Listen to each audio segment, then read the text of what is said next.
도로 옆에 길게 줄을 선 사람들, 여기도 마찬가지입니다. 이렇게 아침부터 사람들이 모여드는 곳, 코로나 선별진료소 앞입니다.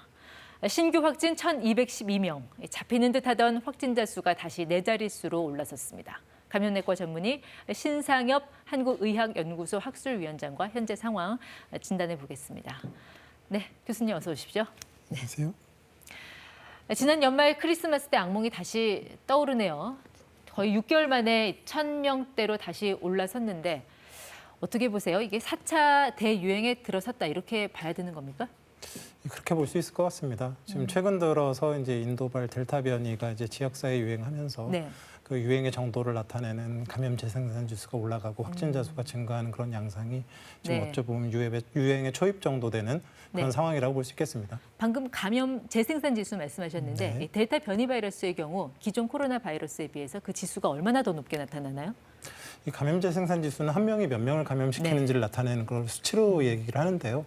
이게 이전에 변이 이전의 그런 그 코로나19 바이러스는 한 이 수치가 2.5에서 3, 그러니까 한 명이 3명 정도를 감염시킬 네. 수 있었다고 한다 그러면 지금의 델타 변이 바이러스는 지금 연구가 나오고 있지만 한 5에서 8 정도 됩니다. 그러니까 한 명이 5명에서 8명.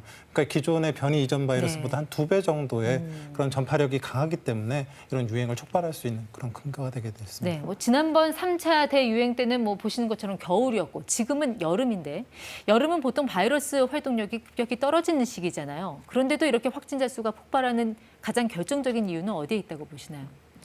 말씀하신 대로 이제 호흡기 바이러스들은 주로 이제 여름에 유행을 하지 않고요. 이제 그 고온 다습한 환경에서 생존력이 떨어집니다.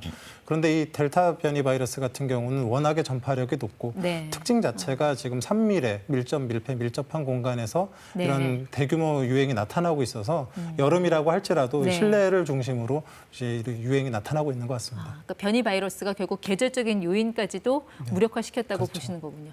지금 확진자들을 이제 연령대별로 보면 모든 연령대를 다 통틀어서 20대 확진자가 가장 발생률이 높게 나타나고 있습니다. 보시는 것처럼 이 그래프가 급격히 올라가잖아요. 전주에 비해서 한 2배 가까운 수준으로 늘어나고 있는데 왜 이런 현상이 나타난다고 보시나요?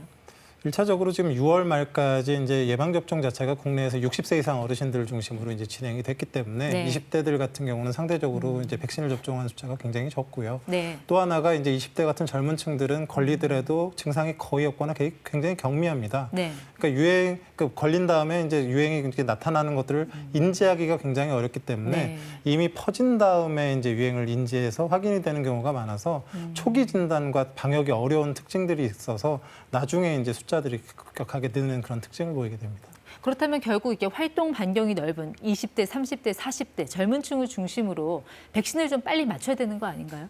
그랬으면 이제 좋겠는데 이제 백신 접종의 목표가 이제 크게 2가지입니다. 하나는 이제 60세 이상 어르신들이 워낙에 중증화도 많이 되고 사망자도 많이 생기기 때문에 1차적으로는 어르신들한테 접종을 해서 피해를 최소화, 그러니까 사망 환자를 줄이고 네. 2차적으로는 전 국민 백신 접종을 통해서 집단 면역을 형성해서 코로나19 전체를 우리나라에서 통제하겠다 이게 이제 목표인데요. 네. 이제 7월부터 20에서 50대 이제 본격적으로 젊은 층의 백신 접종이 시작되려는 찰나에 사실 델타 변이 바이러스가 조금 일찍 국내에 들어와서 조금 이제 혼란을 겪게 된 것 같습니다. 네, 결국 우리가 할 수 있는 건 이제 거리두기 강화밖에 없을 텐데 일단 정부가 수도권 거리두기를 지금 현행 단계를 일주일 정도 연장하기로 결정을 했습니다. 잠깐 총리 발언 들어보고 이야기 계속 나누겠습니다.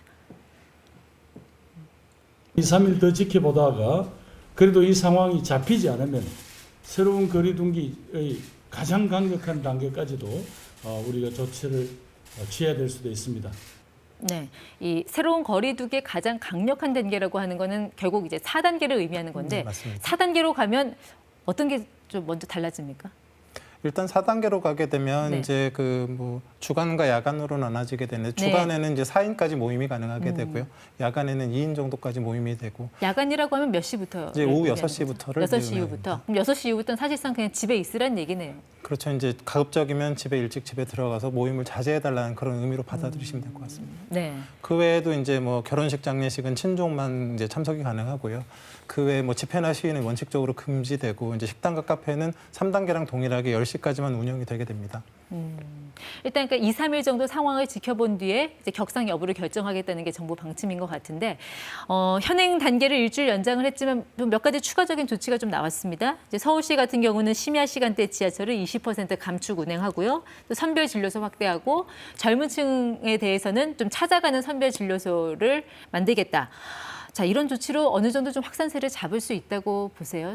어떻게 보시나요? 지금 이제 인도발 델타 변이를 잡기 위해서는 이제 예방 접종을 하거나 아니면 사회적 거리두기랑 이제 방역 조치를 통해서 이제 해결을 해야 되는데요. 네. 백신 접종을 확실히 한꺼번에 늘릴 수는 없기 때문에 이 이제 코로나19 유행을 빨리 잘 통제하기 위해서는 한 명이라도 더 많이 빨리 이제 확진자를 찾아내고 격리를 하는 게 이제 중요하기 때문에 네. 그런 조치들을 통해서 최대한도로 지역사회에 숨어 있는 감염자를 한 명이라도 빨리 찾아내게 된다 그러면 이런 역학적 연결고리를 끊는 데 도움이 될 것 같습니다. 네.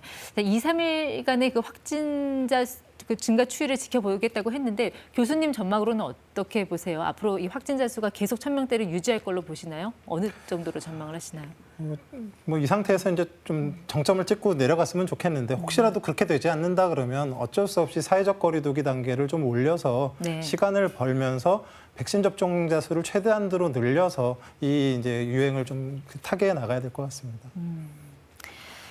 자, 그럼 지금 정부가 해야 될 가장 시급한 조치는 어떤 게 있다고 좀 보시나요? 일단 지금 코로나19 이 델타 변이 바이러스가 이제 국내에서 생긴 게 아니라 해외에서 들어오는 거기 때문에 또 지금 전 세계적으로 유행하고 있는 상황에서 해외에서 입국자하는 그런 입국자 관리를 이제 철저히 정부에서는 또 해줘야 될 것 같고요. 네. 또 이제 자체적으로 우리 지역사회에서 그 감염되고 있는 그런 델타 변이 바이러스에 대한 유행을 막기 위해서 네. 최대한 빨리 역학조사하고 또 광범위한 검사를 또 용이하게 해주고 또 의심이 되는 사람들에 대해서 좀 더 선제적으로 검사를 하는 그런 것들이 좀 필요할 수 있겠습니다. 네.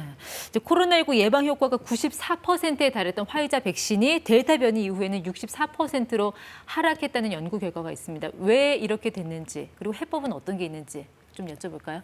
1차적으로는 변이가 계속 되면 될수록 바이러스에 이제 대응하는 항체가 그 바이러스에 잘 맞지 않게 됩니다. 그래서 바이러스 무력화를 시키기가 어려워지기 때문에 그 변이가 진행될수록 백신의 효과는 떨어질 수밖에 없고요. 네. 1차적으로 지금 그 우리가 시판되고 있는 백신들이 델타 변이 바이러스의 효과가 약간 떨어지더라도 중증화 확률을 굉장히 떨어뜨리기 때문에 1차적으로는 접종을 하시고 네. 나중에 변이 바이러스가 만약에 문제가 된다 그러면 거기에 변이에 대응한 부스터샷을 그러니까 추가적인 백신 접종을 통해서 해결을 해야 될 것 같습니다. 네. 그러니까 추가 접종 외에 이제 교차 접종이라는 거 있잖아요. 그거는 변이 바이러스에 훨씬 효과적이라는 게 좀 의학적인 근거가 충분히 있는 겁니까? 이제 교차 접종이 아직 연구 데이터는 많지 않지만 항체 형성률을 높이고 뭐 부작용은 그렇게 높지 않는 그런 어느 정도 이제 좋은 효과들을 보이고 있거든요. 이제 네. 이런 교차 접종은 언제 유용하냐면 백신이 충분히 수급되지 않았을 때에 네. 같은 걸로만 1, 2차를 기다릴 게 아니라 다른 접종을 끌어들여와서 접종 완료자를 갖다 빨리 늘리는데 이제 효과적인 그런 부분들이 있고 네. 또 교차 접종 자체의 장점도 있고 그렇기 때문에 필요한 경우 적극적으로 검토할 수 있는 그런 그 상황이라고 생각합니다. 네. 어쨌든 이 4차 대유행 초입에서 좀 빨리 빠져나가기 위해서 당장 좀 시민들이 생활 속에서 실천해야 될 방역 수칙 꼭 당부하고 싶은 거 어떤 게 있으세요? 1차적으로 이제 백신 접종이 제일 중요합니다. 이제 순서가 됐을 때 가장 좀 적극적으로 백신 접종을 네. 해주셨으면 좋겠고요. 지금 정부가 제시하고 있는 사회적 거리두기는 어찌 보면 최소한의 가이드라인입니다. 과거 작년에 이제 대구 유행 때 보면 대구 시민들이 대유행이 있었을 때 스스로 자발적으로 그때 당시에 그 이동량 감소가 40% 정도 됐었거든요.